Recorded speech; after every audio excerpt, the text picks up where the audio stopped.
하나님의 말씀은 이사야서 제34장 말씀입니다. 이사야서 제34장 16절과 17절 두 절의 말씀입니다.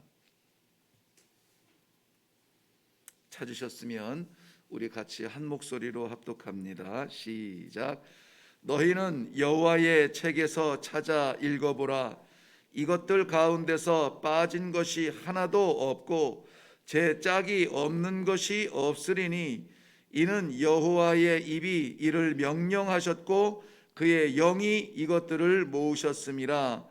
여호와께서 그것들을 위하여 제비를 뽑으시며 그의 손으로 줄을 띄어 그 땅을 그것들에게 나누어 주셨으니 그들이 영원히 차지하며 대대로 거기에 살리라. 아멘. 오늘 이사야서 34장과 35장 오늘과 내일 이 두 장의 말씀은 마치 이 한 쌍의 커플 같은 그러한 내용을 담고 있습니다. 무엇이냐면 심판과 구원입니다. 그 가운데 오늘 34장은 심판에 대하여서 엄위하신 하나님의 작정하심임을 말씀해주고 있습니다. 내일 살펴볼 35장은 하나님의 무한하신 은혜의 구원을 또 살펴보게 됩니다. 너무나 힘든 분명한 것이 아무것도 보이지 않는 그러한 지금 이 시대를 살아가면서 이 주말을 어떻게 맞이할까? 저는 이 하루하루가 다 똑같지만 그러나 이 주말의 성도들이 살아가야 될 삶의 그러한 자리들을 조금 더 기도하게 됩니다. 그런데 정말 하나님의 귀하신 은혜가 오늘 이 심판의 말씀으로 우리가 이 경고를 듣고 내일 구원의 말씀으로 우리의 존재 정체성을 마음에 새기고 주말을 성도로 살아갈 수 있도록 이렇게 안내해 주시는 이 은혜가 너무나 감사해요. 이것은 우연이 아닙니다.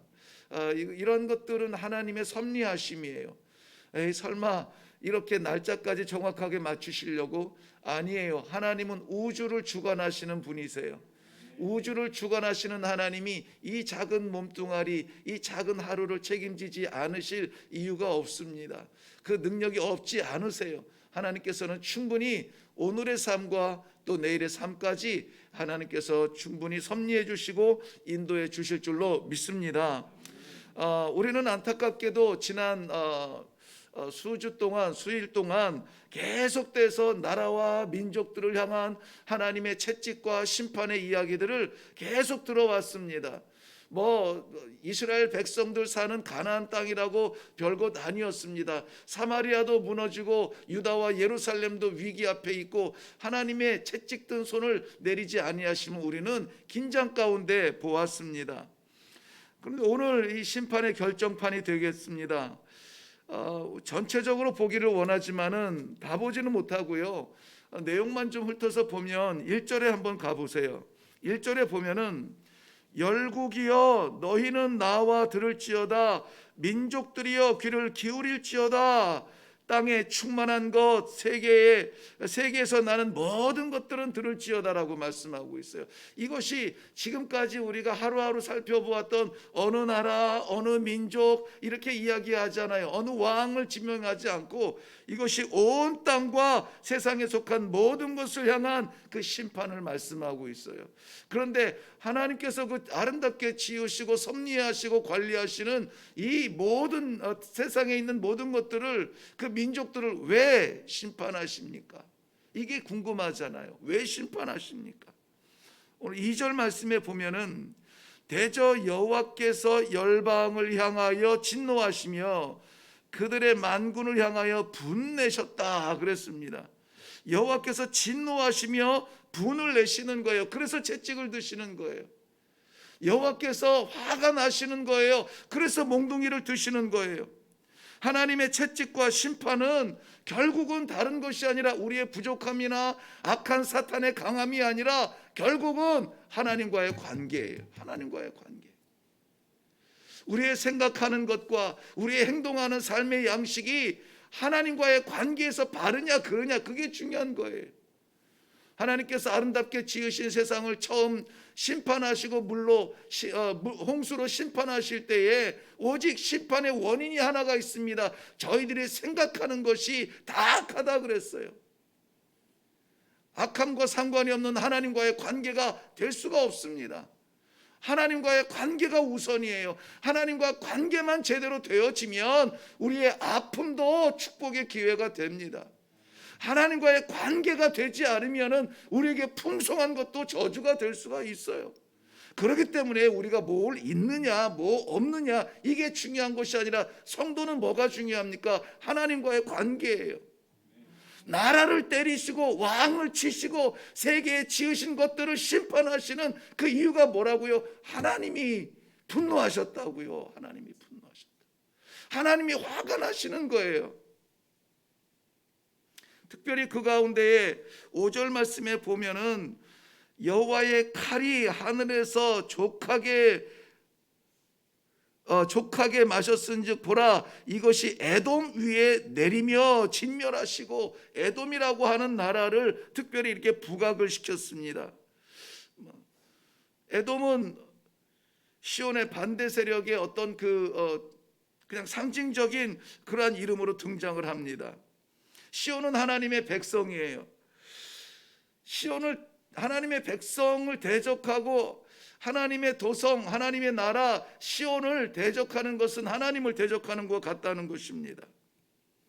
하나님께서 이 심판을 작정하신 그 대상이 누구이냐? 하나님의 통치와 하나님의 작정과 하나님의 섭리를 거스르려고 하는 것입니다. 하나님의 심판을 면할 수 있는 방법이 하나 있습니다. 그것은 소극적으로는 하나님께서 진노할 일을 하지 말아야 되죠. 그런데 적극적으로는 하나님께서 기뻐하실 일을 하는 겁니다. 그러니까는 우리가 기도할 것은 무엇을 달라, 무엇을 주어라, 이것이 아니고, 하나님, 나를 통해서 하나님께서 기뻐하실 일이 무엇입니까? 내가 하나님 앞에 기쁜 존재가 되기 위해서 나는 어떻게 해야 합니까? 이거를 우리 몰라요. 그래서 하나님께 물어보는 거예요. 그래서 기도는 구하는 것이기도 하지만은 먼저 되어져야 될 것은 아버지의 뜻을 구하는 거예요. 아버지의 뜻을 구하는 거예요. 그것이 기도입니다. 오늘 하나님의 심판의 그러한 영역이 전 세계적이고 우주적이라 그랬습니다. 누구 하나, 나라 하나, 어느 한 구석이 아니에요. 뭐가 좀 제대로 되면 될 것 같아? 아니에요. 정치가들만 잘하면 될 것 같아? 아니고, 질병만, 이 코로나만 나으면 될 것 같아? 아니고, 하나님의 뜻을 이루지 못하고 기쁨을 드리지 못하고 하나님께 걱정이 되어지고 하나님의 뜻을 거역하는 그 삼라만상의 모든 것들이 다 하나님의 심판의 대상이라는 것이, 4절 말씀에 보면은 하늘의 만상이 사라진다 그랬습니다.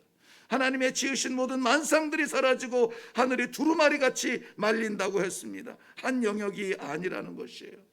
그래서 하나님께서는 계시록 21장 말씀에 보면은 회복도 어떻게 하십니까? 하나님께서 이 하나님의 뜻과 계획과 하나님의 섭리를 거부하고 거절하고 등 돌리고 돌아선 그 세상들에 대한 심판, 거기서 끝나지 아니하시고 회복시켜 주시는데, 하나님의 회복은 이렇게 나타납니다. 새하늘과 새 땅이에요.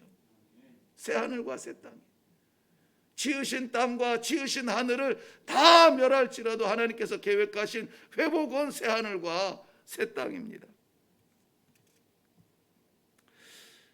오늘 저는 이 34장 하나님의 심판에 대해서 우리가 다시 경고를 받고 또 경계를 하며 또 이 심판을 피할 길을 여러분들과 함께 나누기를 원합니다. 하나님의 심판의 대상, 우주적이라고 했습니다. 해 아래에 있는 모든 것들, 그 원인은 하나님을 분노하게 했고 하나님과 관계가 되지 않는다고 했습니다. 그 결과까지 모든 이 하나님의 창조된 것들이 다 무너지고 새하늘과 새 땅이 나타나기까지 무너진다 했습니다. 이러한 것들이 분명히 나타나 있고 이러한 것들은 분명히 이루어질 것입니다. 하나님께서 작정하신 것이라고 말씀하세요. 어떻게 이런 것들을 알 수가 있습니까? 저는 신비주의적이거나 그러지는 않습니다. 그렇다고 종말론에 종말적인 우리 기대가 있지만은 종말론에 치우쳐 있지는 않습니다. 오늘이 저의 하나님께서 허락하신 창조의 날이고 오늘이 종말의 날입니다. 오늘 본문 16절에 한번 가보겠습니다. 이러한 일들을 어떻게 알 수 있는가? 여호와의 책에서 찾아 읽어보라 그랬습니다. 분명히 나타나 있습니다. 이것은 상상할 일이 아니에요. 어디에 있다고요? 여호와의 책에 있다고, 하나님의 말씀에 있다고요. 거기서 찾아서 보면 다 나와 있다는 것입니다. 그러니까 누구의 꿈의 꿈 말고, 누구의 간증 말고, 누구의 경험 이야기 말고 하나님의 말씀 안에 다 있다는 것이에요. 디모데후서 3장 16절 말씀에도 이 말씀의 무게를, 하나님의 말씀의 무게를 저희들에게 기록해 놓으셨습니다. 모든 성경은 하나님의 감동으로 된 것으로 교훈과 책망과 바르게 함과 의로 교육하기에 유익하니. 여기 교훈과 책망과 바르게 함과 의로 교육해야 될 이유가 어디에 있습니까? 잘 되라고요. 잘 되라고. 망하지 말으라고요. 심판의 자리 앞에서 멸망하지 말고 거기서 살아나라고요. 심판 앞에 서지 말고 구원 앞에 서라고요. 그것이 어디에 있다고요? 성경, 하나님의 말씀 가운데 있다는 것입니다. 뿐만 아니라 요한복음 5장 39절 말씀 보면 왜 성경이냐, 왜 우리가 성경 하나님의 말씀을 봐야 되느냐, 가까이 해야 되느냐, 거기에서 길을 찾아야 되느냐 기록하고 있어요. 너희가 성경에서 영생을 얻을 줄로 생각하고 성경을 상고하거니와 이 성경은 곧 내게 대하여 증거하는 것이라 하고 말하고 있습니다. 이 성경은 누구를 향하고 있습니까? 그리스도를 향하고 있어요. 그러니까 성경 말씀을 보면서 누구를 만나야 돼요? 그리스도를 만나야 돼요. 성경 말씀을 보면서 응답받았다, 나를 채우는 것이 아니에요. 이 안에서 그리스도를 봐야 돼요. 그리스도가 어느 길을 가셨는지, 그리스도가 무엇을 기대하시는지를 발견하고 나도 그 길 갈래요. 그 길 가면 살아요? 삽니까? 망합니까? 삽니다. 살아요. 사도행전 17장 11절 말씀에도 베레아 교회 성도들은 간절히 마음으로 말씀을 받고 이것이 그런가 하여 날마다 성경을 상고했다라고 말씀하고 있습니다. 말씀을 가까이 하시기 바랍니다. 저희 일회교회는 지금 리셋 선교적 교회로 거듭나기 위해서 작정하고 지금 결단하고 시도하는 것이 몇 가지가 있는데 111 운동이라고 있습니다. 111 운동. 그 첫 번째가 뭐냐면 모든 성도가 올해 성경 한 번은 꼭 읽어봅시다. 일독합시다. 그래서 153 성경 읽기를 지금 진행하고 있습니다. 지난 3월 1일부터 시작을 했어요. 혹시 필요하신 분은 우리 최전도사님한테 부탁하면 도와드릴 수 있을 겁니다. 우리 일회교회 성도들은 무조건 참석해야 돼요. 무조건 해야 됩니다. 여기에서 자기가 나는 하기 싫어, 바쁘고 그래서 열회 그러면은 우리 공동체에서 나는 열회 이러한 것과 같아요. 우리 같은 길을 가자고 지금 하는 것, 지도를 좀 보자고 하는 겁니다. 하나님의 심판을 피할 수 있는 생명 지도가 어디에 있냐면은 이 하나님의 말씀에 있는 거예요. 물론 교회가 친절한 것도 좋습니다. 근데 좀 안타까운 것 중에 하나가 뭐냐면 교회에 비치되어 있는 성경책이에요. 여기서 저는 다행히 여러분의 성경책이 안 보여서 말씀드릴 수가 있겠습니다만은 교회 처음 오거나 지나가다 갑자기 들어오거나 하나님께서 마음에 감동을 주셔서 올라오려고 하는 그런 분들은 부지 중에 올라올 경우가 있습니다. 그럴 때에는 교회에 비치되어 있는 성경을 볼 수가 있어요. 그것을 위해서 예배해 놓은 겁니다. 근데 아예 지금은 내 성경 들고 다니질 않아요. 하나님의 말씀이 우리를 심판 가운데서 살 길을 보여주는 그러한 어떤 생명 지도와도 같다면은 우리는 함부로 그렇게 놓지 않습니다. 박아 놓지 않아요.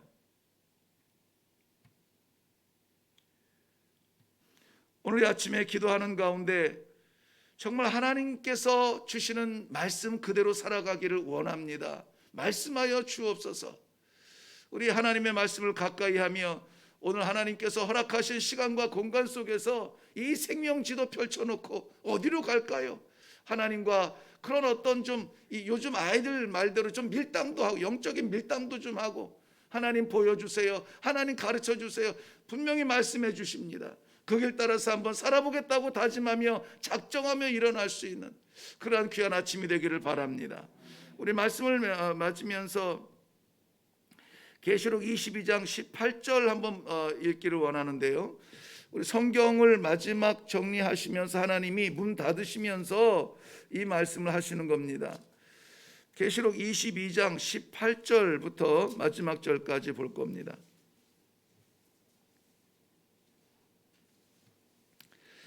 우리 같이 한 목소리로 읽을까요? 시작.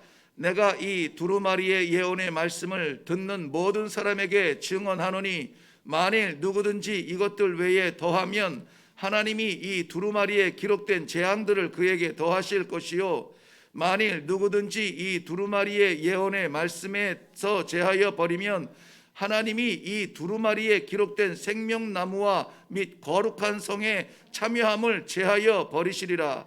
이것들을 증언하신 이가 이르시되 내가 진실로 속히 오리라 하시거늘 아멘. 주 예수여 오시옵소서. 주 예수의 은혜가 모든 자들에게 있을지어다. 아멘. 아멘.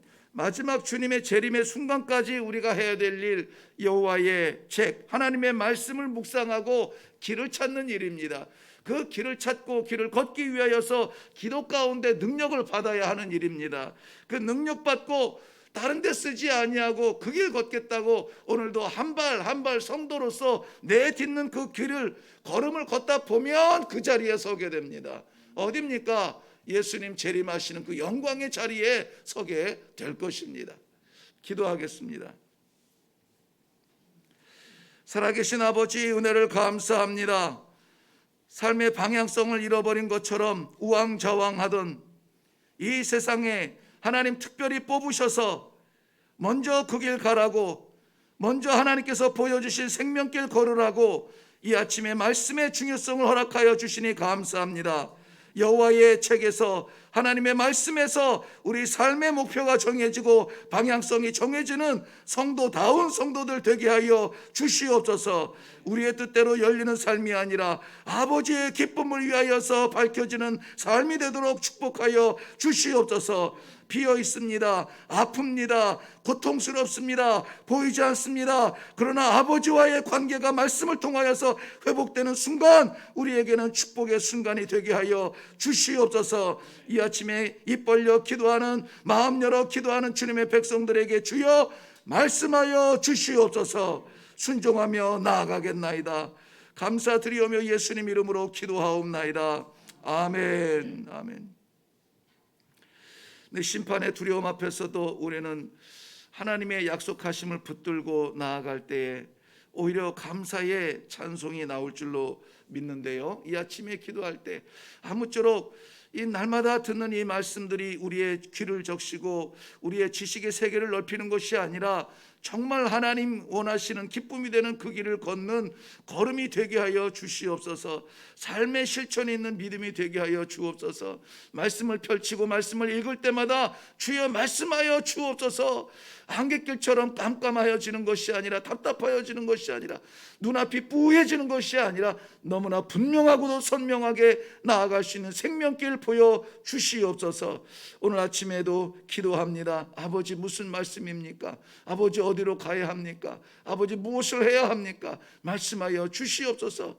우리 다 같이 한번 이 시간에 기도할 때 오늘도 하나님의 말씀을 다시 한번 붙들고 읽으며 묵상하며 지키며 나가겠습니다. 작정하는 다짐 있게 하여 주시옵시고 그대로 지킬 수 있는 결단을 허락하여 주시옵시고 결단 속에서 보여주시는 하나님의 너무나 선명한 생명 말씀을 기대하는 마음으로 이 시간에 우리 주여 한번 외치고 다 같이 삶의 길을 위하여서 기도하도록 하겠습니다.